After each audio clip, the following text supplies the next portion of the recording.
Bienvenue dans Happy Silver Anime, le podcast qui dynamise l'animation auprès des seniors. Moi, c'est Amandine, formatrice et fondatrice de l'Happy Silver Club.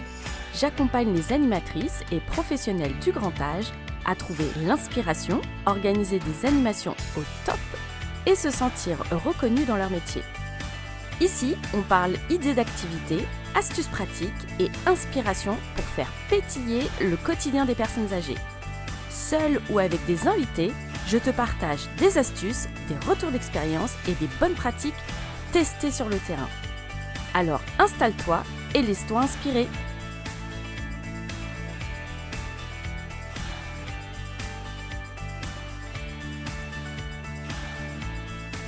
Bienvenue dans cet épisode. Alors aujourd'hui, on va parler d'un sujet qui revient tout le temps. Et parfois un sujet sensible, un sujet très concret, un sujet qui parfois donne envie de lever les yeux au ciel, de soupirer extrêmement fort, vraiment très très fort, ou même jusqu'à pleurer dans sa voiture avant de prendre son poste. Alors on va parler du budget d'animation en EHPAD, ou plutôt parfois de son absence de budget. Alors, parce qu'on va être honnête, toi et moi, quand on te demande de faire vivre la vie sociale d'un établissement, de proposer des activités variées, de créer du lien, de faire vibrer les résidents, et qu'en face, tu as un budget qui ressemble à une grosse blague, ça peut faire très mal. Et encore récemment, j'ai une animatrice qui m'a confié qu'elle avait 1 500 € pour l'année pour 156 résidents. Alors, je vais le redire doucement. 1 500 € pour l'année pour 156 résidents. Donc, autant te dire qu'on ne parle pas d'un budget, hein. Là, on parle d'un miracle permanent. Donc, dans cet épisode, je ne vais pas débattre du pourquoi, du comment, c'est pas du tout l'objet. Je ne vais pas non plus partir dans un grand coup de gueule parce que c'est pas le lieu, c'est pas ce que je veux faire passer comme message, c'est pas du tout ça. Même si crois-moi qu'il y aurait de quoi, mais c'est pas du tout l'objectif de cet épisode. Aujourd'hui, ce que j'ai envie de faire, c'est quelque chose de plus utile. J'ai envie de te donner des trucs, des astuces, des pistes, des leviers concrets qui pourraient t'aider si tu vis la même situation, à continuer à faire vivre l'animation, la vie sociale, même avec un tout petit budget, voire pas de budget du tout.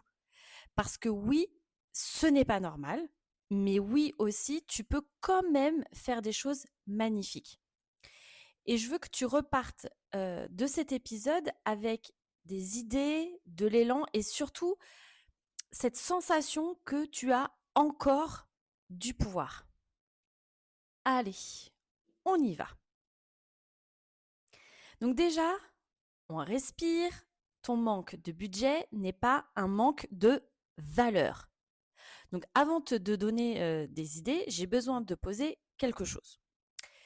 Si tu travailles avec un budget ridicule, ça ne veut pas dire que ton métier vaut moins, que ton animation compte moins ou que tu dois faire, entre guillemets, avec le sourire et sans rien dire. Ça veut juste dire qu'aujourd'hui, et malheureusement c'est la réalité là en 2026, dans beaucoup d'établissements, l'animation est encore pensée comme une variable d'ajustement. Et ça, on le sait quand on est sur le terrain ou qu'on l'a été. Mais je veux que tu fasses très attention à une chose, c'est de ne pas confondre petit budget et petite ambition. Tu peux avoir un tout petit budget et porter une immense vision de la vie sociale. Tu peux avoir peu de moyens, mais un énorme impact. Tu peux avoir zéro budget pour acheter, pour investir, et en même temps beaucoup de richesses à mobiliser autour de toi. Donc, première chose, on arrête de croire que si je n'ai pas d'argent, je ne peux rien faire. Ce n'est pas vrai. Ça complique les choses, ça c'est sûr. Ça demande de l'ingéniosité, oui.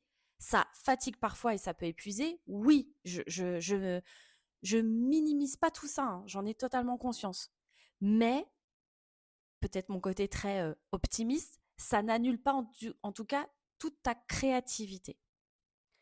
Donc pour moi, c'est plutôt changer la question de ne plus demander qu'est-ce que je peux acheter, dans quoi je peux investir, comment je peux investir, mais plutôt de se dire, OK, qu'est-ce que je peux activer? Parce que quand on a peu de budget, le réflexe, c'est souvent de penser, je ne peux pas acheter de matériel, je ne peux pas faire venir des intervenants, je ne peux pas faire de grosses sorties, je ne peux pas proposer grand-chose. Et c'est normal, c'est légitime, hein, je ne remets pas du tout ça en question, hein. Mais tu sais que malheureusement, c'est factuel. On te dit, il n'y a pas de budget ou le budget, il est de temps pour l'année pour X résidents. Bah, il faut faire avec, en fait. Alors, je dis pas que il faut pas que les choses changent, hein, mais en tout cas, là, si tu dois faire avec, bah, je préfère que tu penses en mode solution plutôt que de te résilier. Donc, la bonne question, c'est ne plus de se dire qu'est-ce que je peux acheter ou comment je peux investir dans quoi, mais la bonne question devient plutôt qu'est-ce que je peux activer. Et forcément, changement de posture, ça change tout. Parce autour de toi, dans ton établissement, dans ton territoire, euh, les familles, dans les écoles, les associations, voilà. Et je ne sais encore qui pourrait intervenir, mais en tout cas, il y a souvent déjà beaucoup de ressources. Pas forcément de l'argent, hein, pas du financier, mais des ressources parfois humaines, relationnelles, matérielles, culturelles et surtout locales. Et c'est là qu'on va aller chercher en fait des solutions. Donc premier levier, les partenariats locaux. Puisque de toute façon, en plus, ça fait partie de ta mission quand tu es en animation sociale, en gérontologie, de mettre en place des partenariats. Donc le premier trésor quand on n'a pas de budget, ce sont les partenariats. Alors, les différents types de partenariats, je ne vais pas tous les citer, mais en tout cas, il y en a déjà une bonne liste. Ça peut être les écoles, les centres de loisirs, les bibliothèques, les médiathèques, les associations culturelles, de quartier, les chorales amateurs, les clubs de danse, des petits commerces, par exemple les fleuristes, les marchés aussi locaux, les mairies et je ne sais pas encore, je sais pas, les étudiants en formation. Donc souvent, ces structures cherchent aussi à valoriser, à mettre du sens, à mettre en avant aussi l'utilité sociale, de valoriser aussi, de chercher, parfois ils cherchent aussi hein, des lieux d'accueil. Et bien sûr, en premier lieu, quand on est sur le terrain, nous, c'est de mettre en place des projets intergénérationnels. Donc toi, tu peux être ce point de rencontre. Et tu peux proposer, par exemple, une école qui vient chanter une fois par mois, une médiathèque qui prête des livres ou qui anime un atelier lecture, une fleuriste ou un fleuriste qui donne des invendus pour des ateliers, une association musicale qui vient jouer bénévolement pardon. Une classe d'esthétique qui propose un atelier bien-être, un lycée pro ou une classe de SECPA cuisine qui anime une dégustation. Enfin voilà, l'idée c'est d'aller puiser aussi dans les partenariats. Donc l'idée ce n'est pas d'aller quémander, hein, mais c'est vraiment de mettre en place, de créer, de valoriser des échanges gagnant-gagnant, ce qui est un partenariat. Donc toi tu apportes un lieu vivant, ça peut être une cause, en tout cas c'est une rencontre humaine. Et eux, les partenaires, ils apportent une présence, un savoir-faire, une autre énergie. Ensuite, il peut y avoir un deuxième levier, et là, c'est vraiment arrêter de sous-estimer le pouvoir du simple. Donc, je vais te dire quelque chose de très important. Les activités les plus marquantes ne sont pas toujours les plus chères. Je répète, les activités les plus marquantes ne sont pas toujours les plus chères. Parce que parfois, ce qui marque le plus les résidents, c'est un atelier souvenir à partir de photos, personnelles ou non, hein. Une lecture à voix haute, l'intonation, la force du texte, une table de discussion, échanger discussion, un atelier chanson, une activité sensorielle avec des objets du quotidien, une dégustation, un jeu de mémoire fabriqué maison, une correspondance avec des enfants, avec un autre établissement, un photolangage, une promenade dans le jardin, dans un parc, une revue de presse, un atelier, je sais pas, 3 souvenirs de ma jeunesse, enfin voilà. Tout ça, tout ce qui est déjà proposé, ce n'est pas petit, ce n'est pas moins bien, c'est souvent profondément humain. Et quand on n'a pas de budget, on a parfois tendance à complexifier, à croire qu'il faut faire pour compenser. Alors qu'en réalité, ce qu'il faut souvent, c'est revenir à l'essentiel. L'essentiel, c'est du lien, du sens, de la régularité et de la présence. Troisième levier aussi possible, c'est le matériel du quotidien est déjà une mine d'or. Donc j'ai envie de te dire, est-ce que tu veux une bonne nouvelle? Regarde déjà tout le matériel d'animation que tu as autour de toi. Mais oui, mais vraiment, hein. Va, fouille. Des fois, on se dit, ah oui, tiens, j'avais ça, c'était là. Donc dans les placards, dans les réserves, dans les chambres parfois avec accord pour je sais pas, partir d'un objet personnel ou d'une photo, animer un atelier. À la lingerie, dans les dons, dans les objets du quotidien, enfin voilà. Tout ça, à partir de tout ça, tu peux travailler avec des magazines, des catalogues, du tissu, des boutons, des boîtes, des cartes postales. Par exemple aussi, en structure, on peut récupérer les cartons d'emballage des boîtes de protection. Enfin, il y a des échantillons, parfois avec les partenariats avec les conventions avec les pharmacies. Enfin, des objets anciens, des ustensiles de cuisine, les photos, des vidéos, enfin, je ne sais pas. En tout cas, il y a tellement, tellement, tellement de choses. Ça peut être aussi des objets prêtés hein, par les familles. Et, et là, avec tout ça, bah, tu peux créer des ateliers sensoriels, de mémoire, cognitifs, créatifs, des quiz, des jeux d'association, des débats, des temps de réminiscence, des expos participatifs. Enfin, tout est possible. Tout est possible. Donc, quand on n'a pas d'argent, il faut développer le réflexe et observer autrement ce qu'on a déjà. Quatrième levier, c'est penser en programmation intelligente et non pas en surproduction. Parce que quand le budget est limité, il faut être stratégique. Le piège, c'est de vouloir remplir chaque journée avec une nouveauté, du matériel, du renouvellement permanent, etc., etc. Alors que tu peux faire beaucoup mieux avec une programmation plus intelligente, en tout cas plus stratégique. Voilà, je préfère dire stratégique. Donc par exemple, ce serait de créer des cycles. Donc si tu rédiges bien ton projet d'animation annuel, tu as ton fil rouge et tu as tes temps forts dans l'année. Mais tu peux aussi créer des cycles, un thème sur un mois. Je sais pas, ça peut être le jardin, les années 60, les voyages, les métiers d'autrefois, les fêtes de saison, les 5 sens, les souvenirs d'école, et enfin voilà, et plein d'autres. Et du coup, un même thème va amener plusieurs activités. Et là, tu amortis ta préparation, tu renforces aussi la cohérence et en plus, les résidents s'y retrouvent. Pareil, le matériel, donc il y a la partie réutilisée, il y a le matériel que tu as à disposition, par exemple du matériel de gym douce. Tu peux aussi réutiliser ce matériel et proposer divers exercices différents à partir du même matériel. Ou pareil pour les jeux de société. Enfin, voilà, tu n'es pas obligé d'être une machine à nouveautés en fait. Hein. Donc, reprends un support et vois comment tu peux aussi varier autour d'un même support. Mise aussi sur les temps forts. Plutôt que vouloir tout faire tout le temps, choisis peut-être quelques grands rendez-vous forts. Donc, tu peux aussi en retrouver dans l'Happy Silver Agenda. Et pourquoi pas des petits rituels réguliers simples. Alors, par exemple, ça peut être un gros projet par trimestre et des rituels hebdo faciles à tenir. Parce que finalement, ce sera beaucoup plus réaliste et souvent beaucoup plus qualitatif. Cinquième levier, là pour moi, c'est les familles. Donc, voir comment tu peux aussi mobiliser les familles autrement. Parce que les familles peuvent aussi devenir une vraie ressource.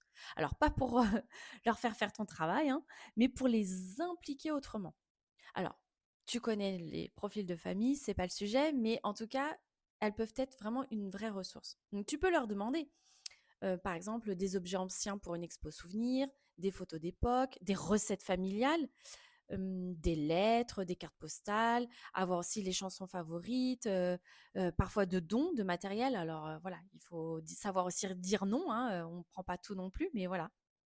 En tout cas, les familles comprennent finalement à quoi servent aussi tous ces apports. Et elles participent souvent avec beaucoup de plaisir quand on leur demande aussi leur contribution. Donc voilà, donc on a vu vraiment les 5 leviers, je trouve, les plus importants que tu peux soulever, utiliser quand tu n'as vraiment pas de budget. Alors, autre point, je trouve aussi que j'avais envie de partager, c'est que manquer de budget peut aussi t'aider à apprendre. Alors, ça peut te surprendre, Mais le manque de budget, même s'il est injuste, compliqué, etc., etc., ce manque de budget, il peut aussi t'apprendre des choses hyper puissantes. Alors, je m'explique. Il peut, par exemple, t'obliger à aller à l'essentiel, être créative, valoriser l'humain plutôt que l'objet, tisser du lien, sortir de la logique de consommation et inventer autrement. Alors attention, hein, je ne romantise pas le manque, hein, je ne dis pas que c'est super de ne pas avoir d'argent, pas du tout, c'est pas du tout mon discours, c'est pas ce que je veux dire, mais je dis simplement que parfois, au cœur de la contrainte, eh ben, tu vas développer des compétences juste incroyables. Et ça, c'est une vraie force. Alors, autre conseil que je voulais aussi te partager, c'est de garder une trace de tout ce que tu fais. Alors oui, il y a la traçabilité obligatoire, l'évaluation, ça c'est clair. Mais quand tu fonctionnes avec peu de moyens, il faut absolument documenter, tracer, valoriser. Pourquoi ? Parce que si tu ne montres pas ce que tu fais avec si peu, personne ne réalisera l'exploit. Donc, prends des photos, note les participations des familles, par exemple, qui ont fait des dons ou des partenaires, fais des bilans simples, recense bien tous tes partenariats, garde la trace des dons, note la valeur aussi parfois de ce qui t'est offert. Voilà, imaginons, il y a une famille qui t'offre un piano ou un baby-foot, j'en sais rien. Enfin, voilà, ça aussi, ça a une forte valeur. En tout cas, valorise tout le travail mutualisé, tout ce que tu as pu recevoir. Parce que comme ça, le jour où on te dit, bah enfin, avec ce budget-là, bah ça suffit, non? Et ben en fait, tu peux répondre avec des faits. Alors, oui, cette année ou l'année dernière, vous m'aviez dit 1 500 € pour l'année pour 156 résidents et on a réussi à le faire ça, mais ça ne veut pas dire qu'en fait, tu mérites pas mieux. Donc, ça te permet de démontrer, au contraire, que l'animation et la vie sociale méritent mieux. Donc, tu peux vraiment faire beaucoup, même avec peu. Et de toute façon, j'ai envie de dire, j'imagine très bien que c'est sûrement déjà ce que tu fais. Mais tu n'as pas à tout porter seul. Donc oui, les budgets animation en EHPAD sont souvent trop faibles. Oui, c'est un vrai problème. Et oui, ça t'oblige à faire preuve d'une créativité de dingue. Mais non, tu n'es pas impuissante. Tu peux activer tes ressources locales, créer des partenariats, réutiliser intelligemment, valoriser le simple, mobiliser les familles, structurer ta programmation et garder des traces de ton impact. Et surtout, n'oublie jamais que l'animation, ce n'est pas une question de budget seulement. C'est une question de regard, d'intention, de lien, de vie sociale. Et n'hésite pas aussi à faire passer le message à tes hiérarchiques. Tu ne proposes pas juste une activité, tu nourris la vie de tout un établissement. Et ça, même avec peu, ça peut être immense. Voilà, on arrive à la fin de l'épisode. Donc, si cet épisode t'a parlé, viens me le dire aussi sur mes médias là, même en commentaire. Et surtout, raconte-moi quel est ton meilleur truc, toi, système D, quand tu as zéro budget en animation, ou en tout cas très peu. Parce que je suis sûre qu'on peut tous apprendre des uns et des autres. Et ça, c'est aussi la force du collectif. On se retrouve très vite dans un prochain épisode et je te dis à très vite. Merci d'avoir écouté cet épisode, j'espère qu'il t'a inspiré. Si le podcast te plaît, offre-lui 5 étoiles sur ta plateforme d'écoute préférée. On se retrouve très vite pour un nouvel épisode. Et souviens-toi, créons ensemble une touche de magie pour les seniors.